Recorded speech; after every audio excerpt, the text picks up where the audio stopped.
today. Oh my God, what is that? Oh my God, what is that?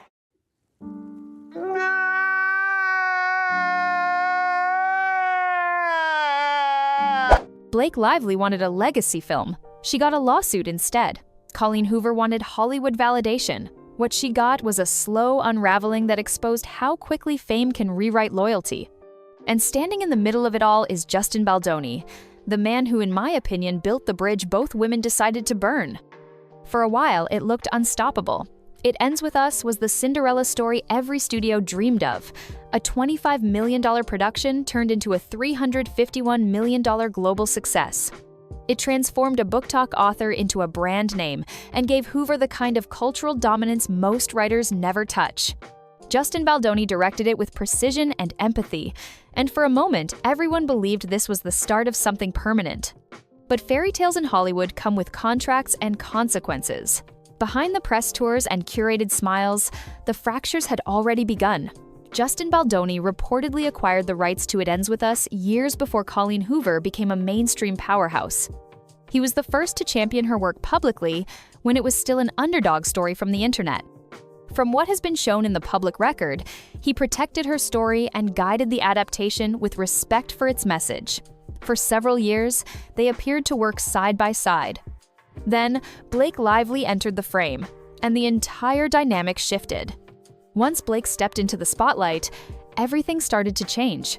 Creative choices became talking points, and the energy of the project began to tilt. It was not an explosion. It was erosion, slow and steady. And when the story of control began to surface, Colleen Hoover did not stay neutral.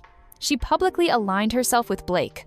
To many watching from the outside, it looked like a quiet transfer of power.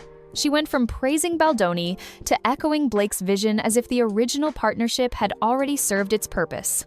To me, that was not just a creative decision, it was a realignment of loyalty.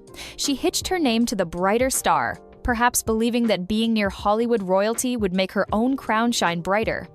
Instead, it cast a light on how disposable alliances can be in this industry. Justin Baldoni was the one who believed in her when studios were not even taking her calls. He was the reason her work ever reached a set. When things grew complicated, she moved on without looking back. That is not growth. That is convenience disguised as progress. Regretting You was supposed to continue Colleen Hoover's empire of trauma romance, a genre built on pain polished into poetry. Instead, it exposed every flaw she refused to acknowledge. Critics described it as flat and inconsistent.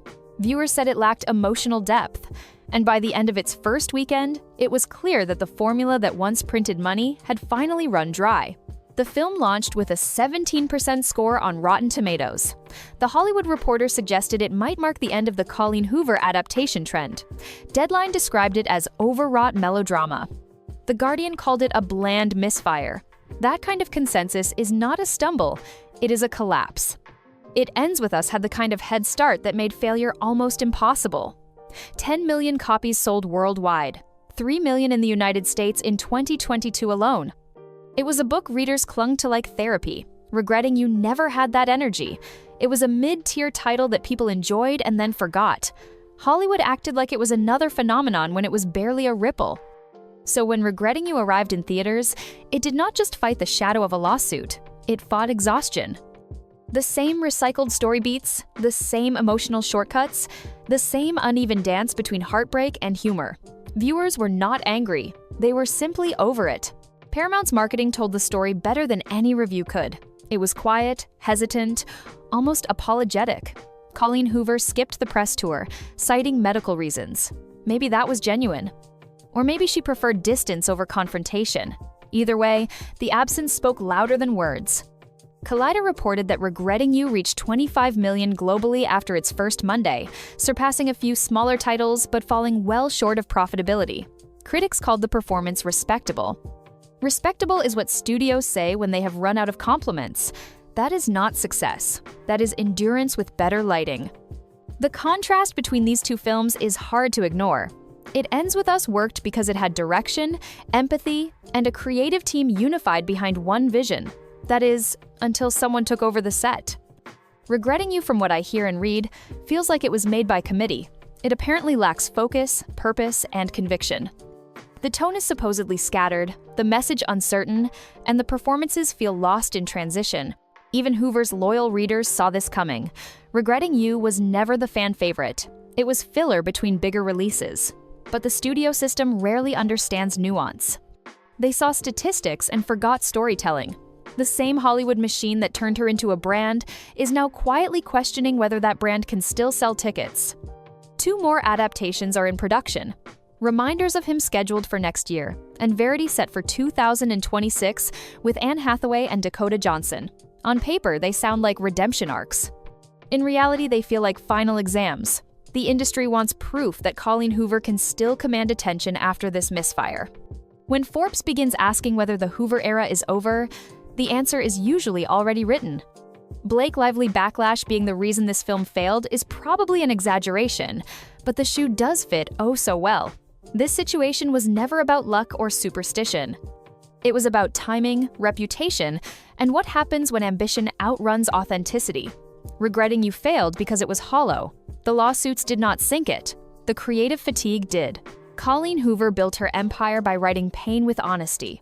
Somewhere in the transition from novelist to brand, that honesty was edited out. Her stories used to feel like confessions. Now they feel like content. The cinematic universe built around her name stands at a turning point. Regretting You technically earned more than a few art house releases, but comparing those numbers to success is like calling a life raft a yacht. It floats, but that is not the same as sailing.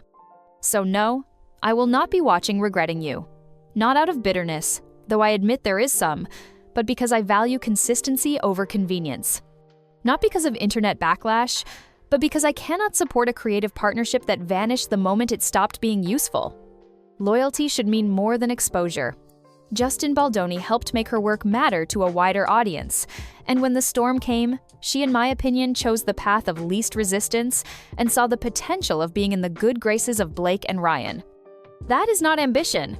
That is vanity pretending to be evolution. Colleen Hoover once made readers cry. Now she makes studios nervous.